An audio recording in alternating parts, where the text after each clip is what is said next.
Welcome to Site Chat, where we dig into the psychology behind what really works at work. I'm Dr. Austin Tay, and today we are talking about something that's going to flip everything you know about leadership upside down. Picture this: it's Monday morning, and your CEO walks into the all hands meeting. The company just hit record profits, but instead of taking a victory lap, she starts by thanking the night shift custodial team for keeping the offices clean during crunch time. Then she admits she made a mistake on the quarterly forecast and explains what she learned from it. Your first thought? Either, wow, what a leader, or is she seriously apologizing right now? Here's what's wild. Depending on your answer, you might be looking at either the most effective type of leader or someone who's about to get eaten alive in a corporate world. Today, we're diving into what researchers call the humble leadership paradox and why the leaders who seem the least power hungry might actually be the most powerful of all. Let me explain this paradox. Let's imagine two scenarios. CEO number one walks into every room like he owns it, takes credit for wins, dominates meetings. Classic alpha leader, right? His team delivers results, but here's the thing: they're constantly looking for the exit. Turnover is brutal. CEO number two, she asks more questions than she answers, gives credit away like candy, admits when she doesn't know something, and her team, they walk through fire for her. Engagement scores through the roof. So what's going on here? It turns out there's this fascinating thing called servant leadership that researcher Robert Greenleaf figured out back in the 1970s. While everyone else was studying how do you get people to do what you want, Greenleaf flipped the question. How do you serve the people you're leading? Sounds soft and fluffy, right? Now here's the kicker. It works better than the traditional approach, but not for the reasons you think. See, servant leadership isn't about a pushover. It's actually got two sides that seem like they should contradict each other, but somehow work together like magic. On one side, you've got humility. These leaders put their teams first, admit their mistakes, and don't need to be the smartest person in the room. And on the other side, they are incredibly action oriented. They hold people accountable, they empower their teams to make decisions, and they're crystal clear about the bigger purpose everyone working towards. It's like being a supportive coach who also doesn't let you skip practice. But why does this matter now? Remember the corporate scandals such as Enron and WorldCom? Yes, those were led by the I'm the smartest guy in the room types. In my consulting career, I've also witnessed many leaders who believe they know everything, but in reality, suffer from disillusionment. This is known as the Dunning-Kruger effect. Often such leaders are not very skilled at what they do, but have been promoted to their position because they know how to navigate the corporate environment. One other thing I realized is that this type of leaders is often afraid to be challenged and will resort to methods to silence their critics. So the question here is there a better form of leadership? Today, I'm going to talk about humble leadership. Let's be clear that humble leadership is not just about being nice, it's about being effective in a completely different way. Think about it. When your boss admits they don't know something, what happens? You probably respect them more, not less. When they give you credit for a win, how does that make you feel? When they are clear about what they expect from you, but also give you the freedom to figure out how to get there, you actually want to work harder for them.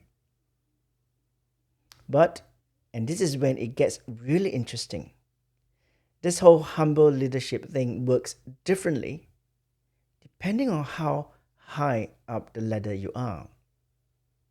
So let's look at this hierarchy twist. So researchers decide to investigate this further. They examined hundreds of leaders across various levels, from frontline managers to board members. And what they discovered will surprise you. Now, the first finding: humble leaders foster more engaged teams. End of story. It doesn't matter what level they are at. But here's where it gets strange. If you are a frontline manager or team lead and humility doesn't come naturally to you, no problem. You can make it up by being really strong on the action side, empowering your people, holding them accountable, giving them clear direction. Your team will still be engaged. But, and this is the big but, the higher up you go in the organization, the more humility becomes absolutely critical. Picture a frontline manager who's not particularly humble but gets stuff done. Their team might be fine with that. Now picture a CEO with the same approach. How is that going to land? The research shows that for senior executive, humility doesn't just help. It becomes the thing that makes all their other leadership skills actually work. It's like humility is the secret sauce that makes power palatable. Let me ask you something. Think about the best leader you've ever worked for. I'm willing to bet they have both sides of this equation figured out. They probably make you feel heard and valued, but they also push you to be better than you thought you could be. Now, think about the worst leader you've had. I'm guessing they are either micromanaging you to death or they were so hands-off you felt abandoned. Or maybe they took all the credit and never gave you any responsibility. Am I right? So how does humble leadership actually look like? In practice, let me paint you some pictures. The humility side. Now remember that CEO who thanked the custodial staff? That's what we are talking about. It's seeing the whole ecosystem that makes success possible, not just your part in it. Now I remember the early part of my consulting work when I had to assess a leader based in Hong Kong. During the debrief of the assessment, he was surprised that my observations were accurate. He then shared his frustration with his team, all based in the region. Some of his frustrations included the lack of response, the lack of creativity, and the constant waiting to be told what to do. He mentioned that he knows he will always be the person to provide solution, or that the solutions offered by the team will not be satisfactory. I asked him what he would like to see changed. He said He just wanted his team to take risks, be vocal, and not be afraid to challenge him or his ideas. We then discussed how he could achieve that. Now, I suggested he review how he runs his meetings with the team, being open and asking himself what he might be missing and understanding the perspective others have and that he has overlooked. He should withhold judgments and listen. Now, another executive I know has this rule. If something goes well, he ensures that credit is given to those who deserve it. If something goes wrong, he takes responsibility first, then figures out what happened. The action side. But here's the thing. These same leaders don't mess around when it comes to performance. The same frustrated leader is crystal clear about what success looks like. He gives his people absolute decision-making authority, but also checks in regularly and isn't afraid to course correct when needed. The executive who takes responsibility, he creates systems where everyone knows what they are accountable for. No one's confused about expectations. It's not be humble or get stuff done. It's be humble and get stuff done. Now let's look at what the power paradox is. Here's what's really fascinating about all this. We have this cultural narrative that power corrupts, right? That the higher you climb, the more you need to project dominance and authority. But this research suggests the opposite. The more power you have, the more humility becomes your superpower. So think about it from your team's perspective. When someone with a lot of power chooses to be humble, it's striking. It gets attention. It builds trust in a way that humility from someone with less power might not. It's like if the person who could fire everyone chooses to ask for your opinion instead of just telling you what to do, that means something.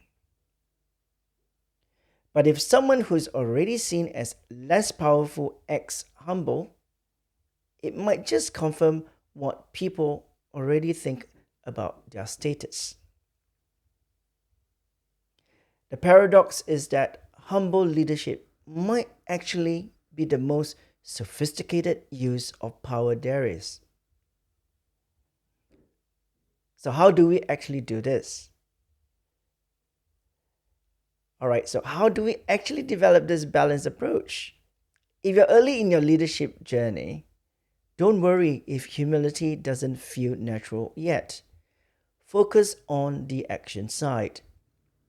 Get really good at empowering your people, setting clear expectations, and connecting their work to something meaningful.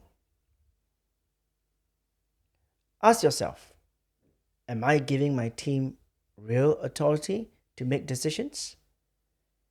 Do they know exactly what success looks like? Do they understand why their work matters? If you're moving up the ranks, start practicing humility before you think you need it. Because by the time you're at senior levels, it becomes make or break. Try this. Once a week, admit to your team that you don't know something. Ask for their input on the decision you're facing. Thank someone publicly for something specific they did. If you're already a senior leader, your humility isn't just nice to have. It's what makes your authority effective instead of oppressive. Here's a simple test. When you walk into a room, Do people lean in or lean back? If they're leaning back, you might be leading with authority when you should be leading with curiosity. Look, I get it. This whole humble leadership thing can be feeling very risky. What if people see it as weakness? What if competitors take advantage? What if you lose respect? But here's the thing though, the research shows the opposite happens. People don't lose respect for humble leaders, they gain it. And here's why. Humility paired with action shows confidence, not weakness. It says, I'm so secure in my abilities that I don't need to prove I'm the smartest person in the room. This isn't just about being a better boss. This is about what kind of workplace culture we are creating. When leaders model humility and action together, it gives everyone permission to do the same. People feel safer admitting mistakes, asking for help, and trying new things. But they also feel more accountable to deliver results. It creates what researchers call psychological safety, but with teeth. It's not just everyone being nice to each other, it's everyone challenge each other to be better. And in a world where innovation and adaptation are everything, that kind of culture is a massive competitive advantage. Here's what I want you to try this week. Pick one person you lead or influence. Instead of telling them what to do, ask them what they think should be done. Listen to their answer, then either go with their idea or explain why you're choosing a different path. If you don't lead anyone yet, try this with a peer or even with your boss. Instead of waiting for direction, come with a recommendation and ask for their thoughts. Notice what happens. My guess, you'll get better ideas and stronger buy-in than if you're just issued orders or waited to be told what to do.